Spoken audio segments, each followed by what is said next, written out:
ಬಾದಾಮಿ ತಾಲೂಕಿನ Kulageri cross bus ನಿಲ್ದಾಣದಲ್ಲಿ ಅಸಹ್ಯ ಪರಿಸ್ಥಿತಿ, ಸಾರ್ವಜನಿಕರಲ್ಲಿ ಆಕ್ರೋಶ.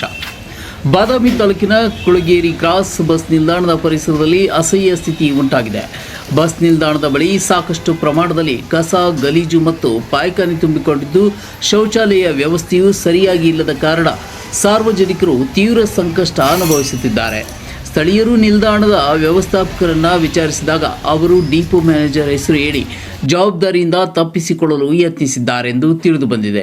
ಅಲ್ಲದೆ ಕಂಟ್ರೋಲರ್ನ ಸಂಪರ್ಕಿಸಿದರೂ ಕೂಡ ಸಮರ್ಪಕ ಉತ್ತರ ಸಿಗದೆ ಕಾಟಾಚಾರ ರೀತಿಯ ಪ್ರತಿಕ್ರಿಯೆ ನೀಡಿರುವುದಾಗಿ ಪ್ರಯಾಣಿಕರು ಆರೋಪಿಸಿದ್ದಾರೆ.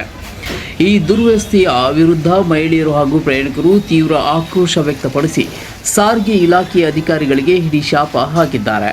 ಸಾರಿಗೆ ಇಲಾಖೆಯ ಉನ್ನತ ಅಧಿಕಾರಿಗಳು ಈ ಕುರಿತು ಯಾವ ಕ್ರಮ ಕೈಗೊಳ್ಳುತ್ತಾರೆ ಎಂಬುದನ್ನು ಕಾದು ನೋಡಬೇಕಿದೆ. ಸರ್, ಬಸ್ ಸ್ಟ್ಯಾಂಡ್ ಕ್ಲೀನ್ ಮಾಡಕ್ಕೆ ಬರ್ತಾರಲ್ಲ ಸರ್? ಮಾಡೇ ಮಾಡ್ತಾರೆ. ನೋಡ್ರಿ ಎಷ್ಟು ಖರಾಬ್ ಆಗೈತಿ, ಏನ್ತಾನ ಸಾರ್ವಜನಿಕರಿಗೆ ಎಷ್ಟು ತೊಂದರೆ ಆಕೈತಿ. ಈಗ ಬಿಡ್ಸಿಸ್ತೀನಿ, ಈಗ ನಾಷ್ಟ ಮಾಡಕ್ಕೆ ಮತ್ತೆ ಸಾಕಷ್ಟು ಅನಿಸ್ಬೇಕ್ರಿ. ಬೆಳಿಗ್ಗೆ 7 ಗಂಟೆಗೆ ಬರ್ತಾರಲ್ರಿ? ಬೆಳಿಗ್ಗೆ ಅಲ್ರಿ, ರಾತ್ರಿನ ಮಾಡಿಟ್ಟಿರ್ತಾರೆ, ಮತ್ತೆ ಬೆಳಿಗ್ಗೆನೂ ಮಾಡ್ತಾರೆ, ಮತ್ತೆ ಈ ಸದ್ಯಕ್ಕೆ ಮತ್ತೆ ಚಾಲು ಮಾಡ್ತಾರೆ. ಯಾಕಂದ್ರೆ ಈಗ ಟೈಮ್ 9 ಆತ. ಇಲ್ಲ ಮಾಡಿರ್ತಾರೆ. ನಮ್ಮಲ್ಲಿ ಏನೈತಿ ಗೊತ್ತ, ಎಷ್ಟೇನು ಗಾಡಿಗಳು ತರ್ತಿರ್ತಲ್ಲ, ಹಂಗೆ ಒಂದು ಗಾಡಿ ತರ್ಬಂತ ಅಲ್ಲಿ ಇಲ್ರಿ. ಇಲ್ಲಿ ಅಲ್ಲಿ ನೋಡಲ್ಲ ಎಷ್ಟು ಗಲೀಜ ನೋಡ್ರಿ. ಅದು ಅಡ್ಡಾಡಕ್ಕೆ ಎಲ್ಲ ಎಷ್ಟು ತೊಂದರೆ ಆಕೈತಿ ಸಾರ್ವಜನಿಕ. ಕ್ಲೀನ್ ಮಾಡಿಸ್ತಾರೆ ಅದನ್ನು ನೀಟಾಗಿ.